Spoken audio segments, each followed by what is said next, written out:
पाठ 6 रामलाल का परिवार। यह क्या है, एक एकांकी है। इसमें जो है एक परिवार के महत्व के बारे में और आपसी प्रेम और सद्भाव जैसे गुणों का विकास के बारे में बताया गया है। आज हम इसका जो है वर्णन पढ़ते हैं। देखिए, सबसे पहले रामलाल, बेटा बिरजू, चंदू कहाँ है? रामलाल आवाज़ देते हुए कहते हैं कि बेटा, दो बेटे रहते हैं उनके, एक बेटे का नाम रहता है बिरजू और दूसरे का नाम रहता है चंदू। जो है अपने बेटों को वो आवाज़ देते हुए कहते हैं कि तुम लोग कहाँ हैं, तुम कहाँ पर हो? तब फिर बिरजू बोलता है कि दादा दादी को भोजन कराकर अभी अभी दुकान पर गया है पिताजी। फिर उसके बाद में बिरजू कहता है कि जो चंदू है वो दादा दादी, उनके यहाँ पर जो बुजुर्ग दादा दादी भी थे, उनको भोजन करा करके वो अभी भी कहाँ पर गया है? दुकान पर गया है पिताजी करके। किसने बताया ऐसा? बिरजू ने बताया। फिर रामलाल कहते हैं अच्छा किया, बड़े बड़ों का ध्यान रखना हमारा कर्तव्य। कर्तव्य मीन्स फर्ज। हम जो है उन्होंने कहा कि अच्छा किया चंदू ने, जो फिर कि बड़े बूढ़ों का ध्यान रखना मतलब बुजुर्गों का ध्यान रखना ही हमारा क्या है, हम सबका फर्ज है, कर्तव्य है। चंदू में अब बहुत समझ आ गई है। और फिर वो बिरजू से कहते हैं कि अब धीरे धीरे जो है चंदू में बहुत समझ आ गई है, समझदारी से वह काम करने लगा है। फिर बिरजू ने कहा हाँ पिताजी, अब तो वह रोजाना बड़ों के चरण छूता है और समय पर दुकान जाता है। फिर उन्होंने कहा कि हाँ पिताजी, उसमें बहुत समझदारी आ गई है, क्योंकि मैं उसे प्रतिदिन देखता हूँ कि वह जो है बड़ों के, जो हम अपने से बड़े हैं, उनके वो क्या छूता है, चरण को छूता है मतलब पैर पड़ता है, और अपने समय पर दुकान भी चले जाता है।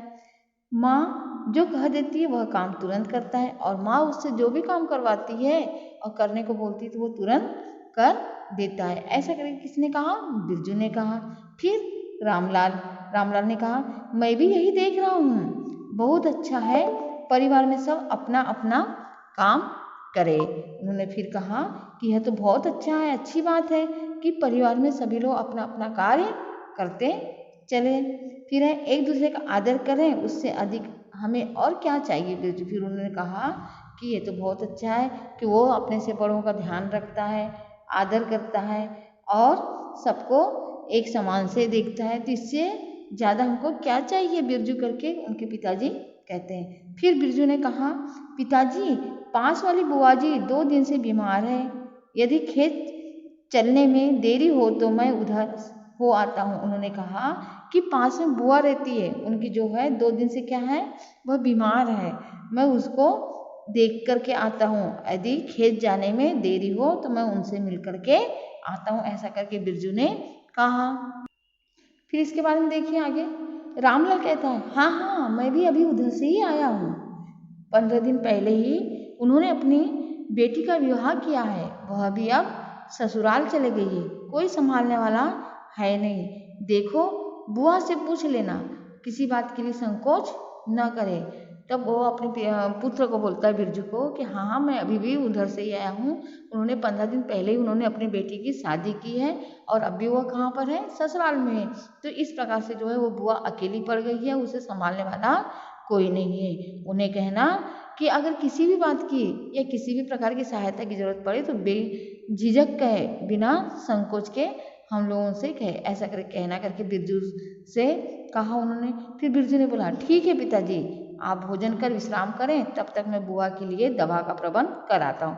उन्होंने कहा ठीक है पिताजी। उन्होंने बात मानी अपने पिताजी की और कहा कि आप भोजन करके क्या करें, आराम करें, विश्राम में से होता है आराम करें, तब तक मैं बुआ के लिए क्या, किसका प्रबंध करता हूँ, दवाई का प्रबंध कराता हूँ। मतलब वो बीमार थी तो दवाई दे आता हूँ या दवाई का व्यवस्था कराता हूँ करके उन्होंने कहा।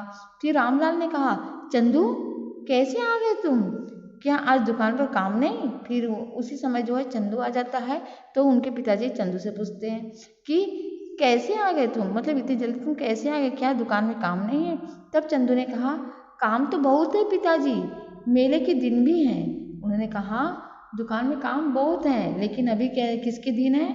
मेले के दिन है, तो आज क्या बोलता है, आज बैंक में चक्की के कर्ज की किस्त जमा करनी थी। आज जो है बैंक में किसकी, जो चक्की उन्होंने उठाए थे उसके लिए जो कर्ज लिया था उसका क्या पटाना था, उनको किस्त जमा करना था, इसलिए उसे जमा कर आया हूँ। इसलिए जो है मैं उसको जमा करने के लिए चले गया था और उसी को मैं जमा करके आया हूँ। जो लिया है उसे समय पर देना भी तो है। उन्होंने कहा कि मैंने समय पर जो कर्ज लिया है उसको समय पर हमें लौटाना भी चाहिए। ऐसा करके किसने कहा, चंदू ने कहा। फिर रामलाल ने कहा, बात बहुत समझ की कही चंदू। उन्होंने कहा कि बेटा तुमने बात तो बहुत समझ की कही है कि अगर हम किसी से कुछ लेते हैं तो समय पर उसे लौटाना भी चाहिए। हाँ यह बताओ लक्ष्मी कि यहाँ से कोई पत्र आया कि नहीं। फिर वो पूछते हैं कि लक्ष्मी के यहाँ से जो है कोई पत्र आया है कि नहीं। तब फिर चंदू बोलते हैं, पत्र तो नहीं आया, पर पड़ोस के बीरम काका वहाँ से आए हैं। उन्होंने दादाजी को समाचार दे दिए हैं, वे कह रहे थे कि वह होली पर आएगी। इसके बाद में उन्होंने कहा पत्र तो नहीं आया, लेकिन वहाँ से कौन आया है, बीरम नाम के काका जी आए हैं जो संदेशा लेकर के आए। उन्होंने जो उनके घर के दादाजी थे उनको बता दिया था कि वो कब आ जाएगी, होली पर आएगी। अब रामलाल, अच्छा है उससे मिले भी कई दिन हो गए। उन्होंने कहा अच्छा है होली में आ रही है तो उससे मिले हुए हमको बहुत दिन हो गए। आएगी तो अपने दादा दादी से भी मिल जाएगी, आएगी तो यहाँ पर अपने दादा दादी से भी वह मिल जाएगी।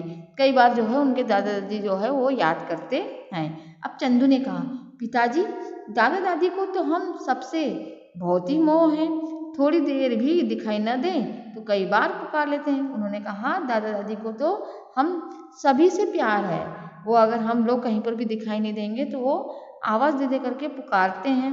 ऐसा करके किसने कहा, चंदू ने कहा। फिर रामलाल ने कहा, ऐसा ही होता है चंदू। हाँ तुम्हें ध्यान है ना कि आज मेले में शिक्षाप्रद नाटक का कार्यक्रम है। फिर यहाँ पे यही बताया गया है। रामलाल ने कहा कि तुमको याद है चंदू, आज क्या है हमारे यहाँ पर मेला है और वहाँ पर जो है शिक्षाप्रद नाटक का कार्यक्रम रखा गया है, तो बिरजू के साथ तुम भी चले जाना और दादाजी को भी ले जाओ। उन्होंने कहा कि चंदू तुम बिरजू के साथ अपने भाई के साथ चले जाना और साथ में किसको ले जाओगे, दादाजी को ले जाना। ऐसा करके रामलाल ने कहा। फिर चंदू ने कहा, पिताजी मुझसे तो उन्होंने कल शाम को ही कह दिया था। उन्होंने कहा कि पिताजी मुझसे जब मैं आया था दुकान से तो मुझे वो शाम को ही बोल दिए थे कि हमें वहाँ पर जाना है करके। रामलाल ने कहा अच्छा, और दोनों हंस पड़ते हैं। इसके आगे देखिए, रामलाल ने भोजन कर विश्राम किया, बिरजू आ गया था, दोनों खेत पर चले गए। उसके बाद में रामलाल भोजन करके आराम करने लगे थे और उसी समय कौन आ गया, फिर बिरजू आ गया और दोनों जो है पिताजी और बेटे खेत चले गए। फसल का समय आया, सांझ हुई, बिरजू और चंदू दोनों घर आकर प्रतिदिन की तरह दादा दादी के पास चले गए। इसके बाद में फसल का समय आया, फसल की कटाई होने लगी थी। अब उसके बाद में शाम का समय हुआ और दोनों जो बिरजू और चंदू दोनों अपने घर में आकर के प्रतिदिन की तरह जो है दादा दादी के पास चले गए मिलने। अब उसके बाद दादा ने कहा, बिरजू बेटा आज पास के मकान में झगड़ा हो रहा था, क्या बात थी। उसके बाद में जो है दादाजी पूछते हैं कि बिरजू बेटा जो पास का मकान है वहाँ पर लड़ाई झगड़ा चल रही थी, क्या बात थी, किस वजह से लड़ाई हो रही थी। ऐसा करके उन्होंने तब फिर उसके बाद में बिरजू ने कहा, बीरम काका का लड़का छुट्टियों में शहर से घर आया। फिर उन्होंने बताया कि जो बीरम काका है उनका जो लड़का जो बाहर रहता था वो शहर से छुट्टियों में यहाँ पर आया है। तो दादाजी काम काका उसे खेत की रखवाली करने के लिए कह रहे थे। तो जो दादाजी जो काका जी है बीरम काका है वो उसे बोल रहे थे कि जा खेत की रखवाली करने के लिए, किंतु वह क्या कर रहा था, आनाकानी कर रहा था, मतलब मना कर रहा था। इस प्रकार से जो है बिरजू ने अपने दादाजी को बात बताई कि बात ही बात में कहाँ सुनी होगी, मतलब लड़ाई झगड़े हो गई। ऐसा करके जो है बिरजू ने दादाजी को बताया। अब दादा ने कहा, यह बात थी बिरजू, यह तो सब असभ्यता है। फिर उन्होंने कहा, ये बात थी, पिता ने उनको कहाँ जाने के लिए कहा था, खेत की रखवाली करने के लिए कहा था, लेकिन वो क्या करता है, मना करता है। तो यह बात थी बिरजू, यह तो बहुत असभ्यता वाली बातें हैं, क्योंकि हमें जो है हमेशा अपने बड़ों की क्या करना चाहिए, बात को मानना चाहिए। अब पढ़ाई परिश्रम से घना तो नहीं सिखाती। उन्होंने कहा पढ़ाई और परिश्रम से जो है पढ़ाई है और परिश्रम है ये हमको घृणा करना तो नहीं सिखाती है। परिश्रम के बिना काम सा काम हो सकता है, परिश्रम के बिना जो है कौन सा काम हो सकता है। जब तक हम परिश्रम नहीं करेंगे तो कोई काम होगा क्या, नहीं होगा। इसलिए जो है उन्होंने कहा, क्या बीरम काका ने उससे नहीं पूछा। उन्होंने कहा कि जो बीरम काका है उनसे उसने अपने बेटे से नहीं पूछा। चंदू ने कहा, दादा घर घर की बात है लेकिन लोग समझे तब ना। चंदू ने फिर कहा कि दादाजी ये तो घर घर की बात है, बच्चों को समझना चाहिए कि हमें कैसा व्यवहार करना चाहिए, लेकिन कोई समझे तब तो उन्हें समझाएं। इसके बाद दादा ने कहा, हाँ चंदू बेटा, अब तुम भी घर आने पर अपनी माँ की मदद किया करो। फिर उन्होंने कहा कि ठीक बात कह रहे हो चंदू बेटा, लेकिन तुम भी अब घर आने पर अपनी माँ की क्या करो, मदद किया करो। देखो प्रातः से सायंकाल तक वो कितना काम करती है। उन्होंने कहा, देखो तुम्हारी जो माँ है वो सुबह से लेकर के शाम तक के वो कितना काम करती है। चंदू ने हंसते हुए कहा, दादाजी कल से ढोरों को संभालने का काम तो मैं करने लग गया हूँ। उन्होंने कहा कि दादाजी कल से ही मैंने ढोरों मतलब होता है जो जानवर रहते हैं उनको, जानवर को संभालने का काम तो मैं ही करने लगा हूँ। अब तो ठीक है ना, अब तो ठीक है ना कि मैं थोड़ा बहुत काम करने लगा हूँ। बिरजू ने कहा, दादाजी आज तो मेले चलोगे ना। फिर उसके बाद में बिरजू पूछता है कि दादाजी आज मेला है अपने यहाँ पर, तो मेला तो चलोगे।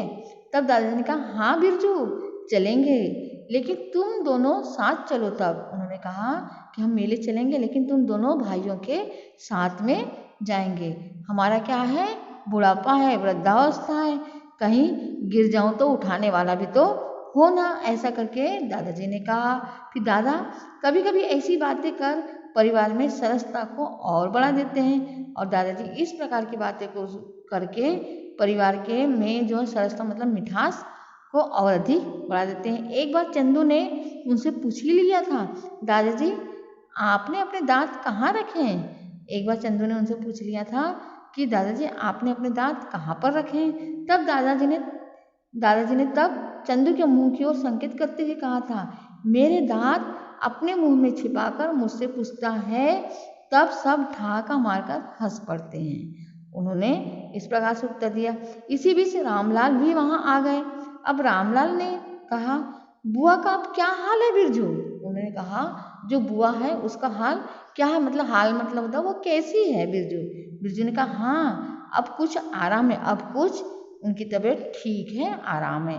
दादा ने कहा, बेटा उसे जरूर संभाल आया करो। उन्होंने कहा, दादाजी ने उनको जो है सलाह दिया कि उसे जरूर देख करके आया करो, क्योंकि वह अकेली है बेचारी। पति में भी कई बुरी आदतें थी, उनकी जो पति थे उसमें भी कई बुरी आदतें थी। समझाया भी बहुत पर नहीं माना। इन्हीं आदतों के कारण उन्होंने क्या है, जमीन भी उनकी बिक गई। मतलब किसी प्रकार की बुरी लत जो होती है बहुत बेकार होती है, उससे हानि ही होती है। और एक दिन वह कमजोर होकर के स्वयं ही क्या हो गया, चल बसा। ऐसा करके जो है दादाजी ने कहा। फिर चंदू ने कहा, दादाजी आप ठीक कहते हैं कि बुरी आदतों का फल भी बुरा होता है। उन्होंने कहा, दादाजी आप ठीक बताते हो कि बुरी आदतों का फल कैसा होता है, बुरा ही होता है। अब दादा ने कहा, दुख का अनुभव, दादा को अनुभव हुआ दुख का। फिर चंदू घर के बच्चे भूखे रहे और लोग बुरी आदतों में अपना तन और धन दोनों बर्बाद करें, यह कहाँ की समझ है। दादा ने कहा कि चंदू घर के बच्चे अगर भूखे हैं, घर में अनाज ही नहीं है, और हम अपनी बुरी आदतों के कारण अपना तन और धन दोनों ही बर्बाद करते जाते हैं, तो यह हमारे लिए कहाँ तक की समझ की बात है। रामलाल ने कहा, यह तो बुराई है पिताजी, यह क्या है, बुराई है पिताजी। ऐसा करके रामलाल ने कहा। फिर दादा ने जो है गंभीर स्वर में, बेटा रामलाल अभी इन बुराइयों को मिटाने में समय लगेगा, विचार बदलें। ऐसा करके जो है दादाजी ने कहा कि जो इस संसार में बुराइयां फैली हुई है, यह इतने जल्दी खत्म होने वाली नहीं है। ऐसा करके दादा ने कहा, व्यक्ति को सबको जो है अपने अपने क्या बदलना चाहिए, विचार को बदलना चाहिए, और उसमें हमेशा नित्य प्रतिदिन क्या करना चाहिए, सुधार करने चाहिए। लेकिन अभी बहुत कुछ करना क्या है, बाकी है। यह तो नई पीढ़ी की जिम्मेदारी है। किसकी जिम्मेदारी है, हमारी जो है नई पीढ़ी आ रही उसकी जिम्मेदारी है। बिरजू ने कहा, दादाजी मेले में नहीं चलोगे क्या। उन्होंने कहा, दादाजी आप मेले में नहीं चलोगे क्या? देखो कितनी रात होगी। उन्होंने कहा देखो कितनी रात हो गई है। दादा ने कहा हंसते हुए, बेटा मैं तो तुम सबको हंसाने के लिए कह रहा था। उन्होंने कहा कि बेटा मैं तुम सबको हंसाने के लिए कह रहा था, भला अब कहाँ चला जाता है, जाओ भोजन कर विश्राम करो। उन्होंने कहा बेटा मैं तो तुम सबको हंसाने के लिए कह रहा था, अब तो मेरा क्या है बुढ़ापा है, मुझसे इतना दूर कहाँ चला जाएगा, जाओ भोजन करो और विश्राम करो। और इस प्रकार से जो है सभी लोग चले जाते हैं और पर्दा गिरता है।